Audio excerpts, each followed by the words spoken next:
Ассалаумағалейкум достар, қалайсыздар? Бұл Нұр Нұрмашұлы. Достар, біздің бүгінгі шығарылымда біз осы қазан айында шығатын жерлесіміз Асу Алмабаев пен оның қарсыласы бразилиялық Матеус Николау арасында өтетін кездесуге сараптама жасайтын боламыз. Яғни осы қос жауынгердің соңғы 3 кездесуіне тоқтала отырып, бір-бірінің кездесулерін салыстыратын боламыз достар.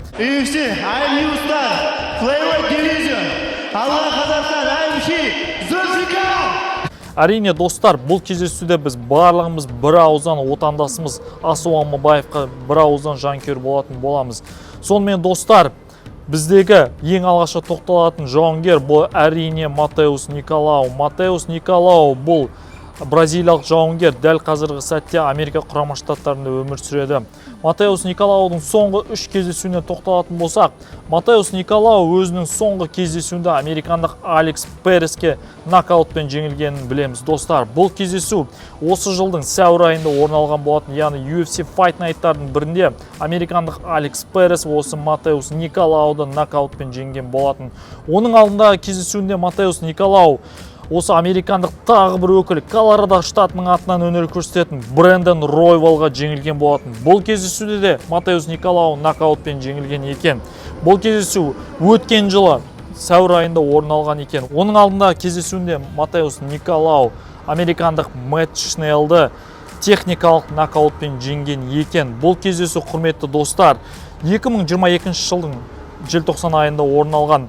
Осы соңғы 3 кездесуіне қарап сараптама жасайтын болсақ, Матеус Николаудың еншісінде 1 нокаутпен жеңіс және 2 нокаутпен жеңіліс бар екен байқауға болады. Ал Асу Алмабаев ше? Асу Алмабаев өзінің алғашқы дебютында 2023 жылдың тамыз айында UFC Nashville'да өткен Fight Night-та өзінің қарсыласы Оди Осборнды сабмишнмен жеңген болатын. Және де одан кейінгі кездесуінде Асу Алмабаев 2024 жылдың наурыз айында өзінің қарсыласы CJ Вергараны төрешілердің бір ауыздан шешімімен жеңгенін бәріміз білеміз. Бұл кездесу UFC 299 турнирінде орын алған болатын. Одан кейінгі кездесуінде Асу Алмабаев осы маусым айында өзінен бойы әлде қайда ұзын қарсыласы Хосе Джонсонды төрешілердің шешімімен бір ауыздан жеңген болатын. Бұл кездесу өзіміз білетіндей Лас-Вегас қаласындағы UFC Fight Night-тардың бірінде орын алған болатын. Яғни Асу Алмабаевтың еншісінде 1 сабмишн және де 2 төрешілердің шешімімен жеңіс бар.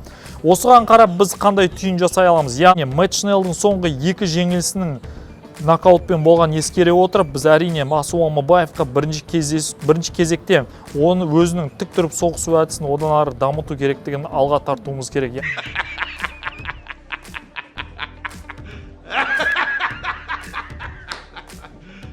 Ты серьезно? Яғни өзінің тік тұрып соғысу әдісін одан ары дамыту керектігіне ұсыныс жасар едік.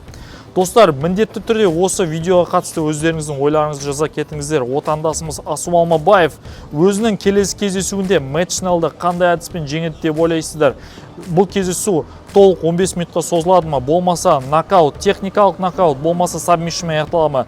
Міндетті түрде ойларыңызды комментарийға жаза кетіңіздер. Және де бастысы достар, каналға жазылып лайк басуды ұмытпаңыздар. Келесі жолыққанша